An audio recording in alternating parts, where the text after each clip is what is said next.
प्यारे बच्चों, आज की क्लास में आपका स्वागत है। आज हम प्रोज का तीसरा चैप्टर लेंगे जिसका नाम है दी गंगा, और इसके लेखक हैं हमारे first prime minister Pandit Jawaharlal Nehru. इस चैप्टर में पंडित जी नेहरू जी ने हमें बताया है कि उन्हें गंगा से कितना लगाव रहा है और वो गंगा से कितना जुड़ाव महसूस करते रहे हैं, और गंगा का हम भारतीयों के जीवन में क्या महत्व है। तो ये उन्होंने बताया हमें। तो अब हम पढ़ते हैं और देखते हैं नेहरू जी क्या कहते हैं। आप लोग भी अपनी अपनी बुक्स ले लें और मेरे साथ पढ़ते चलें, समझते चलें। द गंगा, इस चैप्टर में नेहरू जी कहते हैं, I have received so much love and affection from the Indian people that nothing that I can do can repay even a small fraction of it. Nehru ji कहते हैं, मुझे भारतीय लोगों से इतना प्यार और इतना लगाव मिला है जिसकी मैं कोई या उनके बदले में उन्हें कुछ भी लौटा नहीं सकता, यानी उसका कोई बदला नहीं दे सकता। उस प्यार का कर्जा मैं किसी भी तरह से उस कर्जे का छोटा सा हिस्सा भी मैं उन्हें वापस नहीं कर सकता। ऐसा क्यों, वो बताएंगे। And indeed there can be no repayment of so precious a thing as affection.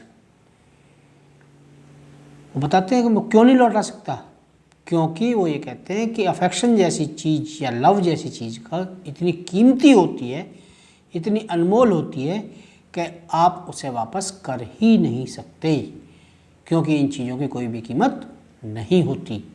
ये एक नैसर्गिक भाव होता है, डिवाइन फीलिंग्स होती हैं। Many have been admired, some have been rewarded, but the affection of all classes of the Indian people has come to me in such abundant measure that I have been overwhelmed by it.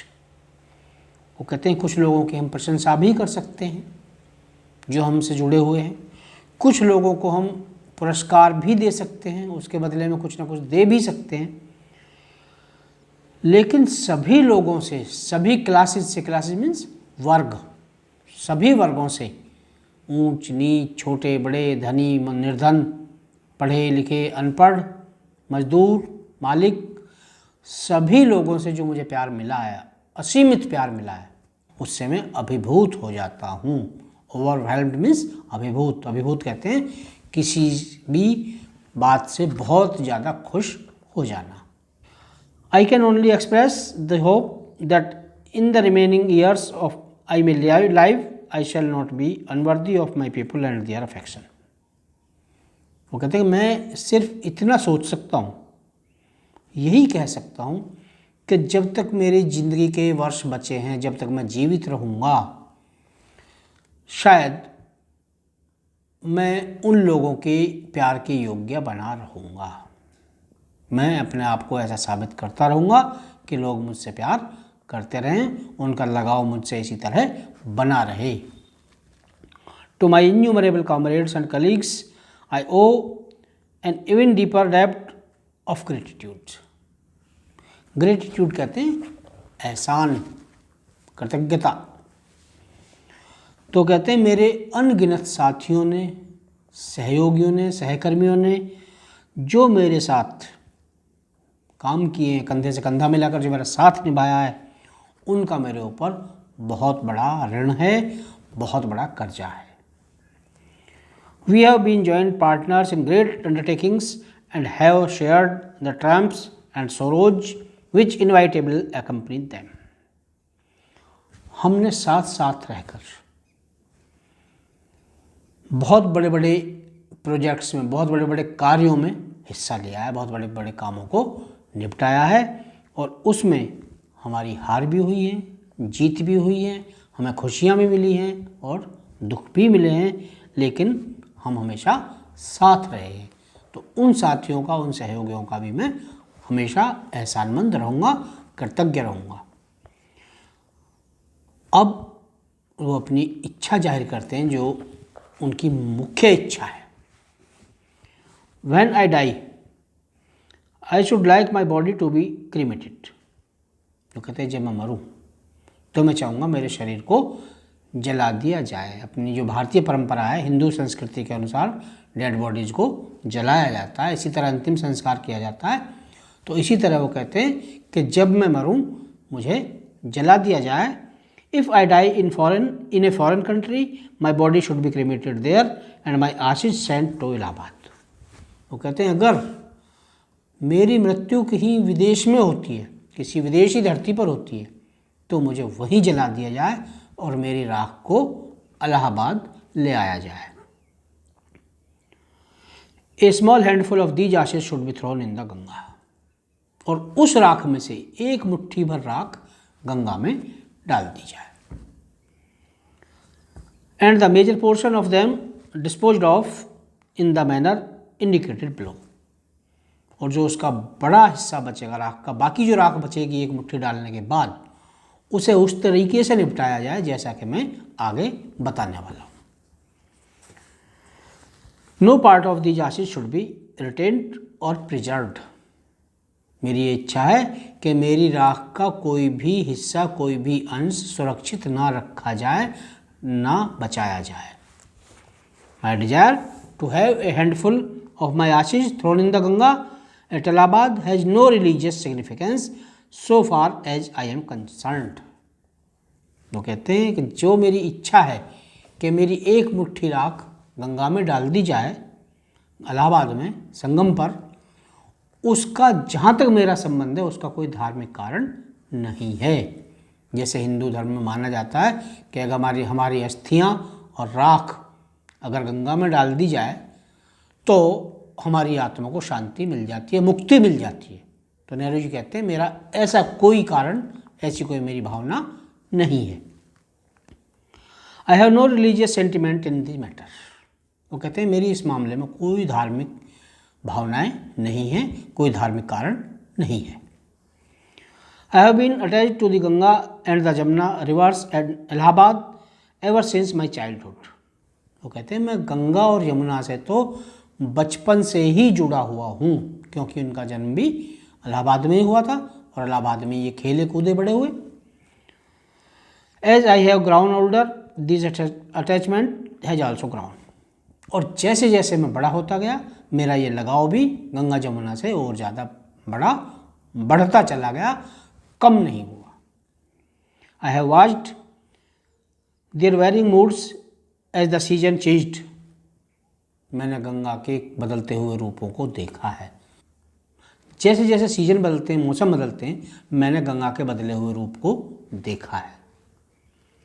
And have often thought of the history and myth and traditions and song and story that have become attached to them through the long ages and become part of their flowing waters। जैसे जैसे मौसम बदलते हैं गंगा का रूप बदलता है, कभी वो बहुत ज़्यादा बढ़ जाती है, कभी वो कम हो जाती है। लेकिन मैंने कई बार सोचा है उसके इतिहास के बारे में, जो हमारे शास्त्रों में गंगा का वर्णन किया गया उसके बारे में, जो हमारी गंगा के साथ परंपराएं रीति रिवाज जुड़ी हुई हैं उनके बारे में, गंगा के विषय में जो गीत हमारे यहाँ बनाए गए गाए जाते हैं उनके बारे में। और इतना सोचा कि उनकी युगों युगों से वो सारी चीज़ें, जैसे हमारा इतिहास, हमारी संस्कृति, हमारे गीत, जैसे जैसे समय बीतता गया, पुराने समय से ये चीज़ें चलती आ रही हैं और अब ऐसा लगता है जैसे वो गंगा के बहते हुए पानी का ही हिस्सा बन चुकी हैं। यानी हमारी गंगा हमारे प्राचीन इतिहास का प्रतीक, सिंबल बन चुकी है। The Ganga is specially the river of India, beloved of her people, around which are interviewed her classical memories, her hopes, her fears, her songs of trumps, her victories and her defeats। वो कहते हैं गंगा विशेष रूप से भारतीयों की नदी है। क्यों? क्योंकि ये भारतीयों की बहुत प्यारी नदी है और इसके साथ साथ इसके चारों तरफ हम भारतीयों की जातिगत यादें, हमारी आशाएं, हमारे डर, हमारे गीत, हमारी जीत, हमारी हार, ये सारी चीज़ें जैसे एक साथ गुथ गई हैं, आपस में जुड़ गई हैं गंगा के साथ। जैसे गंगा के साथ बहुत से युद्ध लड़े गए पहले।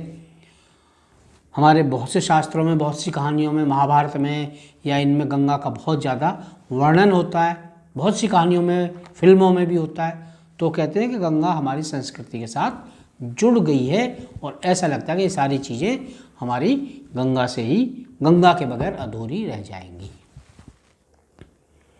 She has been a symbol of India's age-long culture and civilization, ever changing, ever flowing, and yet ever the same Ganga.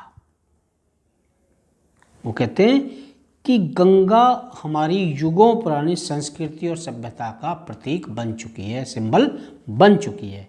Ever changing, हमेशा बदलती हुई, एवर फ्लोइंग, हमेशा बहती हुई, कभी सूखती नहीं है, and yet ever the same Ganga, और हमेशा फिर भी एक जैसी रहने वाली गंगा। इसका मतलब Ganga ever changing, ever changing means इसका रूप, इसके पानी का आकार कम ज़्यादा होता रहता है, गंगा का रूप बदलता रहता है, लंबाई, उसकी चौड़ाई, लंबाई नहीं, चौड़ाई बदलती रहती है। कभी बहुत दूर तक पानी चला जाता है, बहुत कम धारा, कभी बहुत कम धारा रह जाती है। तो इसे कहते हैं एवर चेंजिंग। एवर फ्लोइंग, हमेशा उसमें पानी चलता रहता है, कभी सूखती नहीं है। And yet ever the same Ganga, और फिर भी हमेशा एक जैसे रहने वाली गंगा। हमेशा एक जैसे रहने वाली का मतलब कि गंगा तो अपनी जगह पे ही हमेशा उसी तरह से बहती रहती है, इसलिए कहता है ever the same Ganga. She reminds me of the snow covered peaks and the deep valleys of the Himalayas. Ganga को देख के मुझे याद आते हैं हिमालय की बर्फ से ढकी हुई चोटियाँ और गहरी घाटियाँ, जहाँ से गंगा हिमालय पे से उतर के आती है और घाटियों में उनमें बहती हुई आगे तक चली जाती है। Deep valleys of the Himalaya, तो हिमालय की बर्फ से चोटी और हिमालय की गहरी घाटियाँ मुझे गंगा को देखकर याद आ जाती हैं। Which I have been loved so much, जिन्हें मैं बहुत ज़्यादा प्यार करता हूँ। And of the rich and vast plains below, उन घाटियों के साथ साथ मुझे जो मैदान है हरे भरे, धन संपन्न, कृषि संपन्न, वो मैदान भी हमें याद आते रहते हैं। Where my life and work have been cast, जहाँ मेरा जीवन और मेरे कार्य को आकार मिला, वो मैदान, जैसे ये गंगा जमुना के बीच का ये मैदान है, इससे मतलब है। Smiling and dancing in the morning sunlight, अब वो वेरिंग मूड्स का वर्णन करते हैं। Smiling and dancing in the morning sunlight, सुबह के समय जो सुनहरी धूप होती है, हल्की धूप होती है, तो उस टाइम गंगा ऐसे लगती है जैसे वो मुस्कुरा रही है और डांस कर रही है, नाच रही है। उसका पानी जब झिलमिलाता है, चलता है, तो ऐसा लगता है जैसे गंगा डांस कर रही हो। And dark and gloomy and full of mystery as the evening shadow fall, और डार्क और ग्लोमी, अंधेरी और उदास हो जाती है तब जब शाम की परछाइयाँ आती हैं, जब एक बड़ी रहस्यपूर्ण सी गंगा लगने लगती है, एक अंधेरी सी उसमें छा जाती है और वो बड़ी, ऐसा लगता है जैसे गंगा भी उदास हो गई है। A narrow slow and graceful stream in winter, और सर्दियों में गंगा का क्या रूप होता है? एक नैरो, सिकुड़ी सी, छोटी सी, एंड ग्रेसफुल स्ट्रीम, लेकिन शानदार धारा पानी की वो सर्दियों में चलती रहती है। यानी जो इतना चौड़ा पार्ट होता है गंगा का, बहुत बड़ा एरिया होता है, वो सिकुड़ के सर्दियों में कम हो जाता है। And a vast roaring thing during the monsoon, monsoon का मतलब है वर्षा ऋतु, जो वर्षा ऋतु में वो बताते हैं। And a vast roaring thing during the monsoon, बरसात के मौसम में एक बहुत दहाड़ती हुई और बहुत बड़ी नदी का रूप गंगा ले लेती है। कितने ही किलोमीटर तक उसका पानी चला जाता है और जो उछाल मारता हुआ, उफनता हुआ, ऐसा लगता है जैसे दहाड़ रहा हो, उसकी आवाज़ बहुत तेज लगती है।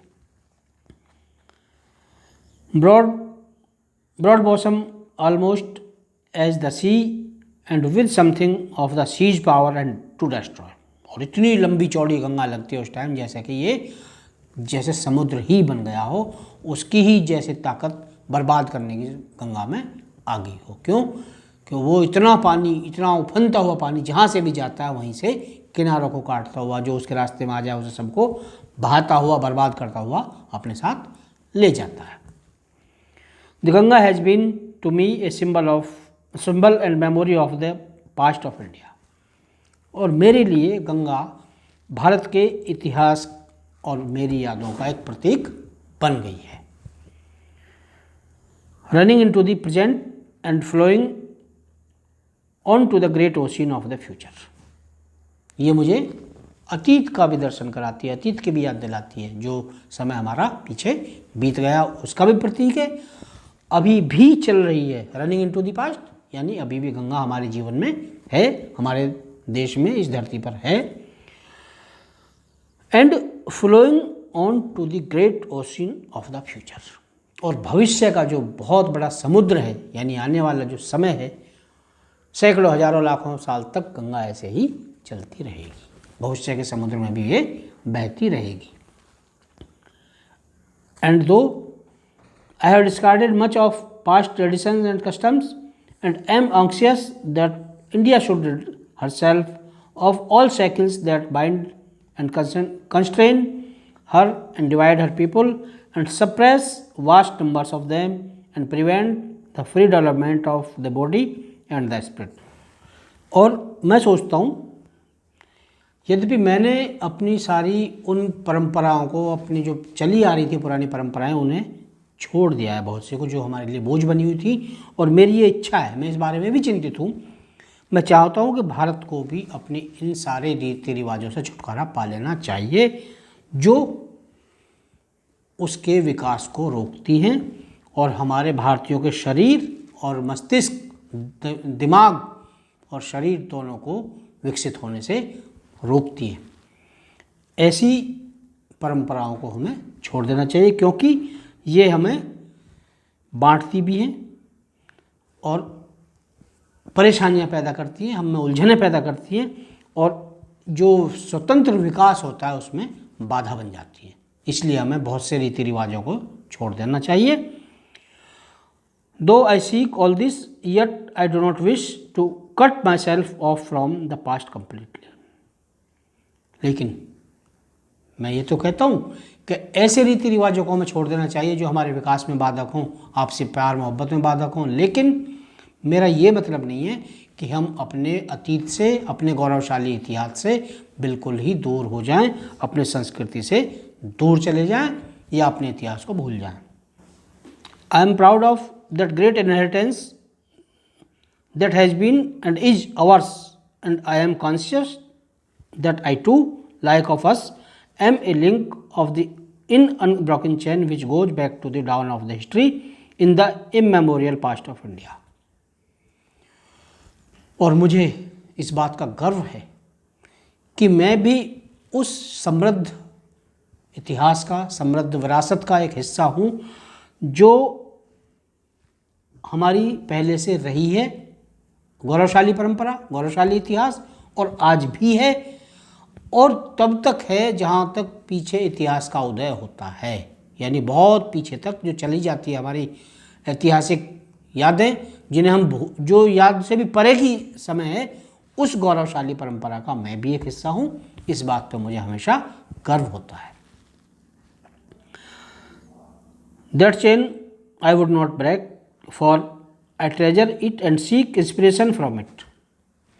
और उस चेन को, उस कड़ी को, जिससे मैं उस इतिहास से जुड़ा हुआ हूँ, मैं उसे कभी तोड़ूंगा नहीं, बल्कि उससे मुझे हमेशा प्रेरणाएं मिलती हैं। और इसीलिए मैं उस परंपरा को हमेशा अपने पास एक खजाने की तरह, एक निधि की तरह संचित किए रखता हूँ, अपने मन में हमेशा उसे याद रखता हूँ।